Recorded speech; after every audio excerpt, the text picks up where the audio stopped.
Voltando ao arco, sujeito oculto, política e meio ambiente, parceria Greenpeace, Brasil e Fluxo, para o nosso segundo bloco, em que a gente colocou no sofá aqui já Ricardo Senes, cientista político, comentarista também de política internacional e outros assuntos. Queria passar a palavra para o nosso co-apresentador aqui, nosso co-âncora, Sérgio Leitão, do Greenpeace. Senes, boa noite. A pergunta para você muito direta é o seguinte: qual é o lugar do meio ambiente na formulação de política externa do Brasil?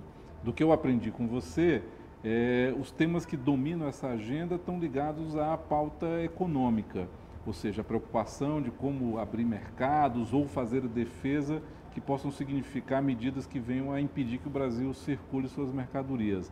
Mas a pauta ambiental ela é vista como uma espécie de, digamos assim, colocadora de barreiras verdes e, ao mesmo tempo, você tem um ministro das Relações Exteriores que se fez conhecer junto à presidente Dilma justamente porque atuava com o tema da mudança climática.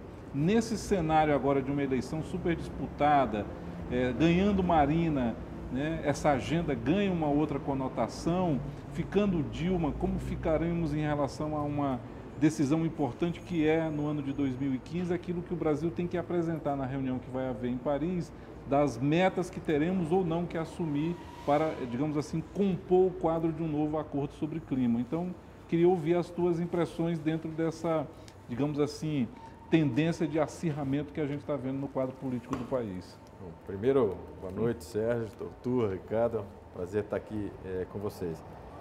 Sérgio, eu acho que essa questão aí sobre o lugar da questão ambiental na nossa, vamos dizer, na estratégia externa do Brasil, não só na política externa, mas na estratégia externa do Brasil, ele permanece, eu diria, ainda em aberto, né? O Brasil está procurando, nos últimos 15 anos, se recolocar no cenário internacional por diversos lados. Tem uma parte desse jogo internacional do Brasil que tem a ver com um reposicionamento no jogo político internacional. Então, o Brasil está querendo definir se ele é uma liderança regional, se ele é uma potência intermediária e fazer alianças com outros intermediários, se ele é uma liderança dos países do Sul e, portanto, teria uma agenda que seria mais solidária à questão do desenvolvimento desses países do que necessariamente um espaço de acordo internacional. Então, eu diria que a questão ambiental é um desses temas indefinidos na nossa estratégia externa.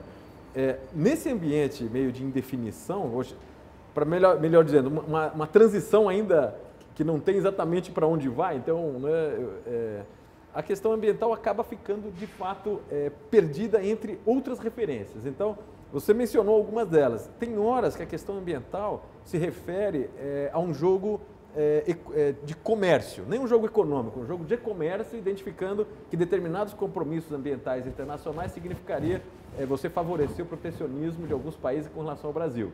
Então, o que seria esse protecionismo? Não vou comprar determinados produtos se não tiver uma certificação reconhecida pelos países europeus, reconhecidos pelos Estados Unidos, etc. Isso vale para toda a área alimentar, mas vale para a área de papel e celulose, vale para vários campos nessa área. Tem outras horas que a questão ambiental remete a uma disputa de poder, né? Então, começa a remeter a ideia de que o tema ambiental deve reproduzir esse velho esquema entre o centro e a periferia. E o Brasil tende, ele não é claro, mas ele oscila entre achar que ele está na periferia e, portanto, não poderia aceitar essa agenda que é vista como vindo dos países centrais, porque significaria você estar aderindo a uma determinada visão da ordem internacional que não favoreceria o Sul. Agora, eu diria que a posição do Brasil, então, nesse caso, não está definida. Ela oscila, obviamente, não oscila sozinha. E talvez esse seja a boa notícia, porque se oscilasse sozinha, poderia ser que o resto está resolvido e só esse tema não está.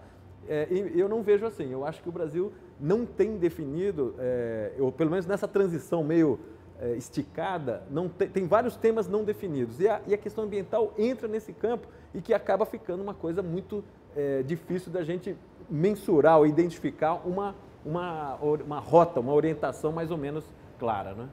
E do que você pôde ver dos programas dos candidatos ou das diretrizes, porque até agora tem um programa apresentado, que é o da Marina, e nos outros casos da Dilma e do Aécio tem diretrizes. tem cenários novos de política externa sendo propostos ou isso está ainda nesse grau de nebulosidade que você descreveu em relação ao atual governo? Não, acho que tem sim. De novo, não passa especificamente pela questão ambiental, mas tem algumas linhas sim definidas. Então vamos ver, se a gente começar pelo Aécio. O Aécio tem desenhado ali duas questões principais. Eu diria três questões principais. Uma que é reduzir o nível, vamos dizer, do compromisso regional que o Brasil tem. Quando eu digo regional, é sul-americano, né? A candidatura do Aécio está claramente identificando esse tema, vamos dizer, de um exagero, de uma postura estratégica sul-americana como atrapalhando o Brasil. Então, a primeira questão é que ele realmente deve retirar o Brasil de um papel, vamos dizer, mais ativo na região. O segundo é que ele também tem mencionado explicitamente que é necessário reaproximar o Brasil tanto do conjunto europeu quanto dos Estados Unidos em várias agendas. Passa pela questão ambiental, mas não só ambiental. Então, tem maior convergência nas questões comerciais, nas questões da reforma do sistema financeiro internacional, até com relação ao que é a ordem política internacional e de segurança. Então, o segundo eixo seria, vamos dizer, não uma reaproximação, mas reabrir os canais que estão mais ou menos parados com relação aos europeus e americanos. E o terceiro é tentar retomar um pouco um papel de mediador do Brasil nos fóruns multilaterais. Parece que a avaliação desse grupo é que o Brasil perdeu um pouco uma capacidade de ser um grande mediador de acordos internacionais. E aí eu diria que é um caso onde, na questão ambiental, o Brasil já teve um papel muito mais de ser um país que busca algum protagonismo, buscar costurar alguma coisa. Então eu diria que no caso do AES esses três eixos aparecem. No caso da Marina é mais obscuro, está no programa, você vê lá algumas questões, mas é difícil você delinear uma estratégia externa muito clara na Marina. O que ela remete também? Ela remete pelo menos a 2 dos 3 temas que o Aécio mencionou. Então a Marina também está propondo reduzir um pouco os compromissos regionais e aí faz menção especificamente ao Mercosul, né, dizendo que no caso do Mercosul é um acordo que não tem contribuído, etc., para o desenvolvimento brasileiro, etc., e fala no sentido de acordos bilaterais. Ela não se refere especificamente com quem faria os acordos bilaterais, mas a ideia de que o Brasil teria outros parceiros a serem trabalhados internacionalmente. No caso da Dilma, eu diria que, infelizmente, é quase um não tema para a Dilma, né? A Dilma não tem apresentado novas ideias com relação a temas internacionais e ela, de alguma maneira, até desmontou um pouco uma agenda que a gente pode gostar ou não gostar, mas que veio do ciclo Lula-Celso Amorim, mas que tinha uma orientação muito clara, orientações estratégicas muito claras. Você pode não gostar do que era, mas ela, sem dúvida nenhuma, tinha uma orientação estratégica por trás. A Dilma, paradoxalmente, ela desmonta esse ciclo Lula de política externa e não migra para nenhum outro modelo. Ela fica nessa situação que eu acho que, infelizmente, a gente está hoje, que várias posições internacionais ad hoc, e quando você soma todas elas, você não identifica exatamente para onde nós estamos indo, né? Então, eu diria que o cenário está um pouco mais definido quando você olha a visão do Aécio. Da Marina, você tem algumas indicações, e da Dilma, eu diria que é basicamente uma continuidade do que a gente tem hoje, o que eu diria que não é bom. Agora, no primeiro bloco, a gente falou muito de energia, o Ricardo falou dessa questão do pré-sal, eu puxei um pouco essa questão de como o Brasil ficaria preso num esquema, digamos assim, que não é a tecnologia que se quer para o século XXI, é a que se tem para esse começo de século. E no governo Lula, eu não sei se você entenderia assim, teve uma diplomacia energética muito forte, porque os acordos com os Estados Unidos eram todos ligados à questão do Brasil se tornar um grande exportador de petróleo, tanto que teve um momento que o principal item da pauta de exportação para os Estados Unidos era petróleo, e você teve a iniciativa que juntou Brasil, Irã e Turquia, que se olhássemos por trás daquilo, tinha um acordo de inserção muito forte do Brasil, aí já numa relação com urânio, troca, beneficiamento, que foi uma jogada, digamos assim, de alta potencialidade que levou, inclusive, a um certo travamento por parte dos Estados Unidos. Como é que você vê isso hoje em termos, por exemplo, que todas as vindas do Obama para cá, depois do Joe Biden, tinha a ver com energia? Essa diplomacia energética continua ou isso também já foi varrido para debaixo do tapete nessa não a ação do governo Dilma? Sérgio, eu concordo plenamente. Eu acho que no período, de novo, no ciclo Lula, Celso Amorim, você tinha o tema energético como um tema internacional importante. Eu só acrescentaria mais um exemplo no que você mencionou corretamente, que era uma certa visão, quando se falava da IRSA, né, do Iniciativa de Integração Infraestrutural Sul-Americana, aliás, que tinha começado em 2000 ainda no Fernando Henrique, mas o Lula encampa isso muito forte, tinha vertente energética ali muito clara. E era uma vertente energética que passava pela integração do sistema elétrico de toda a América do Sul e fazendo explorações, inclusive em Guiana, em Peru, em Bolívia, e de alguma maneira integrando essas matrizes. Era o gás boliviano entrando para cá, era a questão energética ainda não explorada em outros países que poderiam ser, até aproveitar um fuso horário entre Lima e Rio de Janeiro para fazer uma distribuição mais equilibrada. Tinha um modelo realmente pensado aí por trás. De novo, Sérgio, eu diria que o tema energético teve uma mudança de rumo muito importante. Ele deixa de ser um tema estratégico do ponto de vista externo, então deixa de ser uma moeda de troca importante que o Brasil tinha no campo internacional e passou a ser um tema, acho que na linha do que vocês discutiram anteriormente, claramente de estratégia nacional, de uma certa afirmação, de uma certa independência do ponto de vista energético e diretamente vinculado ao modelo de desenvolvimento que a Dilma acabou desenhando, que é um modelo muito mais nacionalista, independente de ser mais à esquerda ou à direita, ele é muito mais de caráter nacionalista do que no modelo Lula. O modelo Lula tinha um outro, do mesmo grupo, da mesma perspectiva de redução de pobreza, uma certa presença do Estado na economia, mas ele era menos nacionalista do que a vertente Dilma. E isso reflete, vamos dizer, em perder uma conotação da energia como um tema internacional interessante.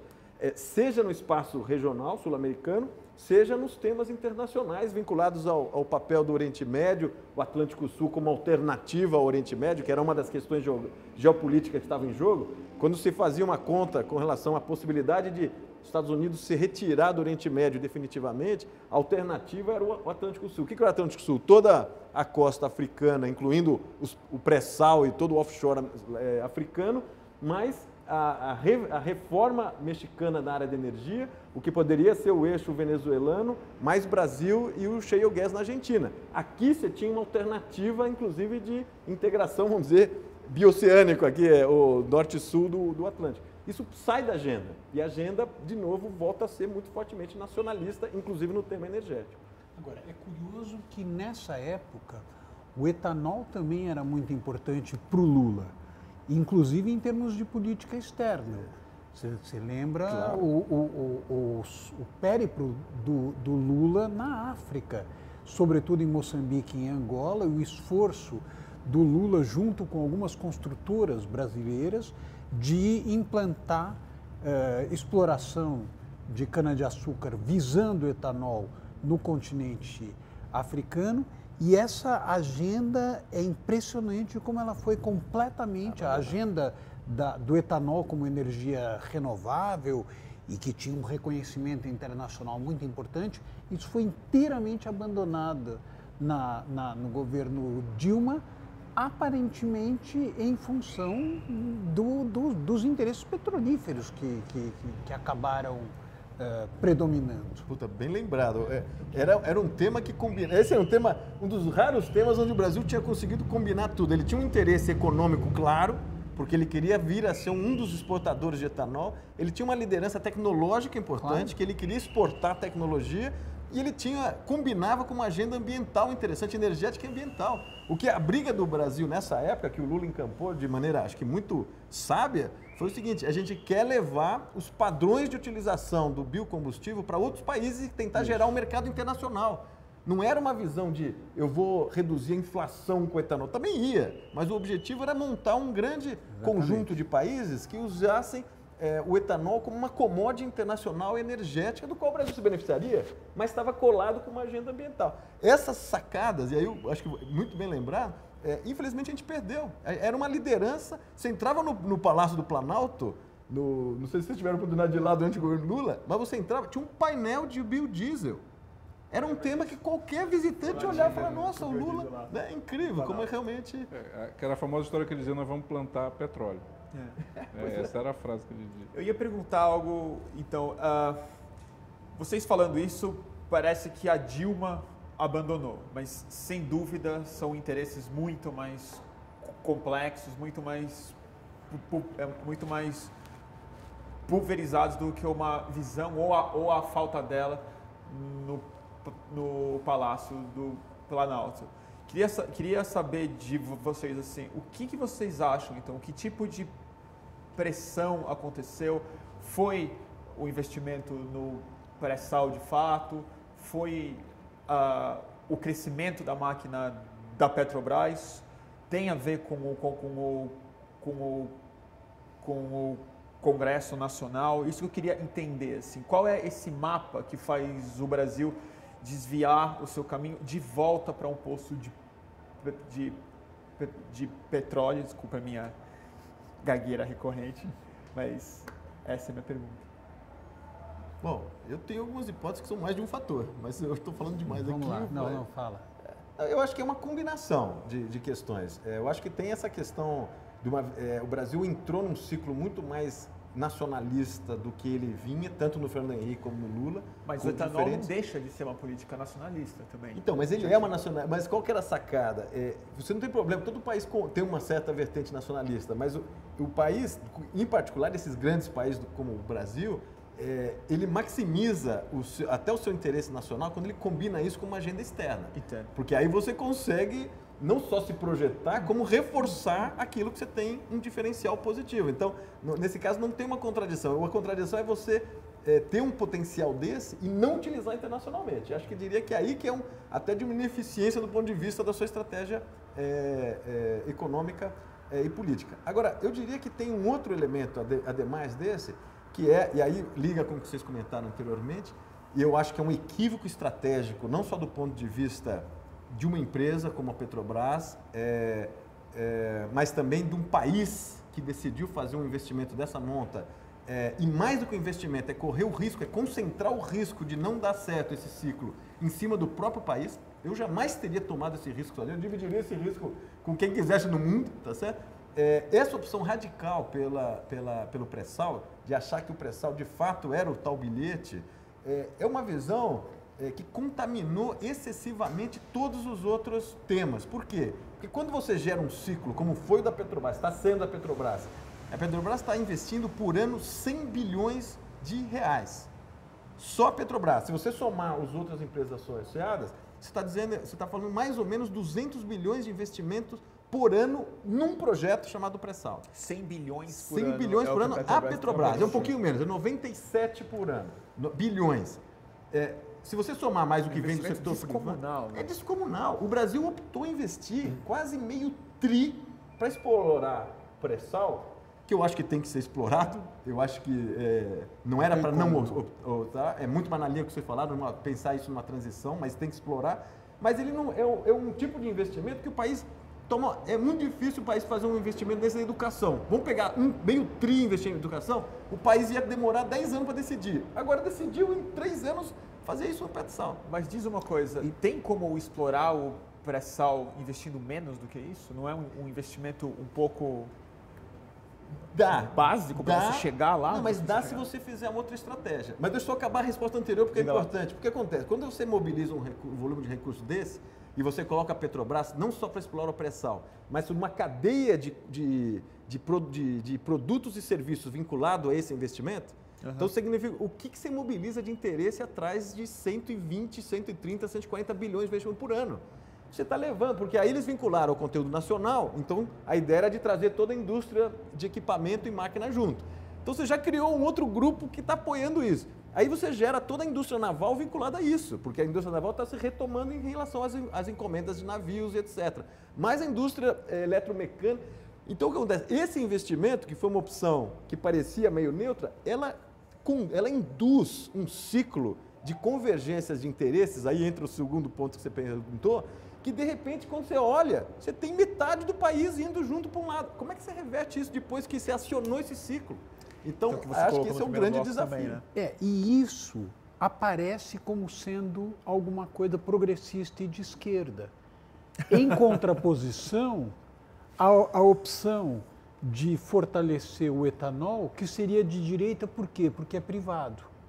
O etanol não é estatal.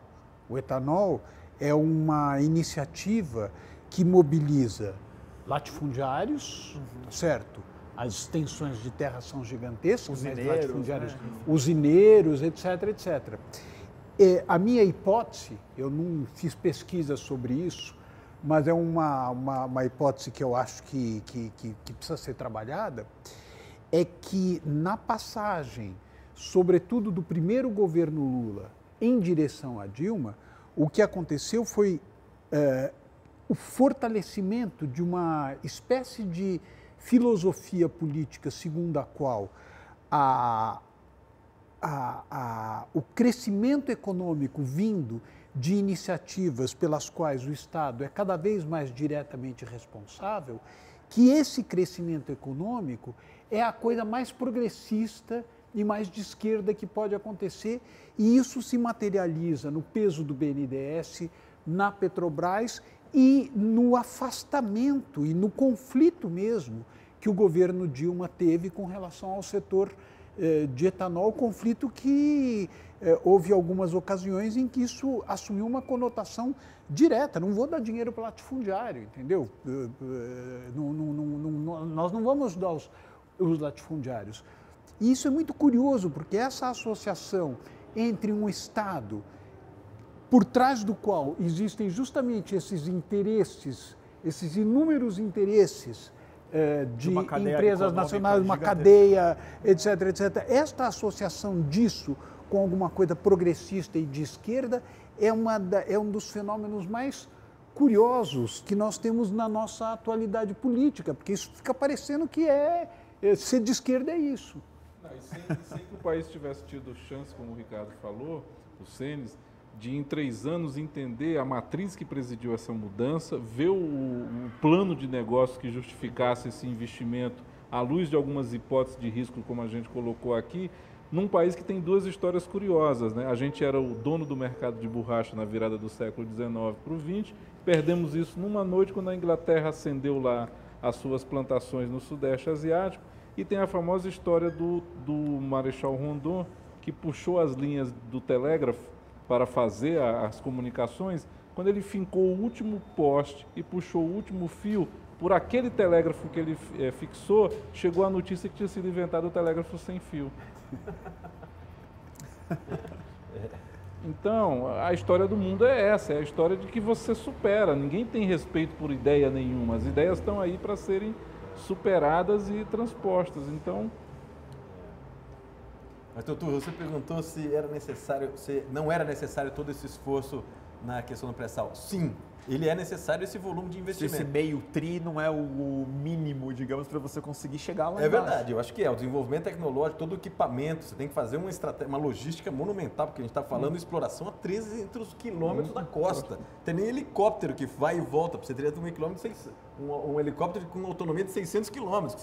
Então, assim, fundo como a gente nunca foi também. Fundo incrivelmente fundo, com robótica, é realmente muito complexo. A grande questão, e o Brasil tem que estar nisso, não é que não tem. A grande questão é se o Estado brasileiro, via sua estatal, precisaria assumir todo esse ônus sozinho. Por que a gente não faz um grande convênio, e trocando por outras questões, acesso a outras tecnologias? Por que a gente não trocou isso para a tecnologia de satélite, que a gente está até hoje tentando desenvolver? Você faz um consórcio, você tem um consórcio europeu para desenvolver acelerador de partícula, a estação espacial. Isso se faz, e toda essa ciência hoje, desenvolvimento, se faz em colaboração. O Brasil ficou com esse excesso de zelo com relação a isso aqui é meu, e ao fazer isso, assumiu o investimento e, que eu acho mais grave, o risco. Se esse ciclo não dá certo, nós vamos morrer com um passivo do ponto de vista de esforço do país, e a gente poderia se beneficiar da mesma maneira. É só você fazer um investimento compartilhado, você fica com uma taxa, como existe uma taxa de sucesso acima do normal, que esse que era o tema. Não posso cobrar uma percentagem normal num poço que eu sei que é fenomenalmente mais lucrativo. Ok, aumenta a taxa. O Brasil não precisava correr esse risco do ponto de vista tanto do Estado, quanto do ponto de vista de um ciclo energético que a gente não sabe, né? Porque, Bruno, a questão é o seguinte, a hipótese para o pré-sal dar certo é o seguinte, metade dele vai ser exportado e metade vai ser consumido aqui. Para essa metade ser consumida aqui, você tem que imaginar que as ruas de São Paulo e de todo o país vão ter que comportar muito mais carro do que já comportam. Como elas já não comportam mais nada, aquela famosa frase da Graça Foster, quando estava dando uma entrevista em Porto Alegre, que viu um engarrafamento e dizia, isso aí é ótimo, porque com isso eu vendo mais gasolina. Só que este tipo de leitura é que a gente não entende como é que ela se fez para orientar esse tipo de investimento. Qualquer hipótese dessa que naufragar, leva junto todo esse dinheiro que a gente jogou fora. O que me lembra de uma frase de um outro político famoso aqui de São Paulo, o Dr. Paulo Maluf, recentemente impugnado pela Ficha Limpa, que falava que congestionamento é sinal de progresso, quando falava que São Paulo estava parando. E com esse gancho a gente vai para o nosso segundo intervalo, para o terceiro bloco, para falar com Adriana Ramos também sobre mobilidade urbana, ela que é do Instituto Socioambiental. Então a gente pega o gancho da gasolina para falar um pouco sobre transporte, mobilidade e como isso também se conecta com as eleições e com as plataformas dos candidatos esse ano. Até o próximo bloco.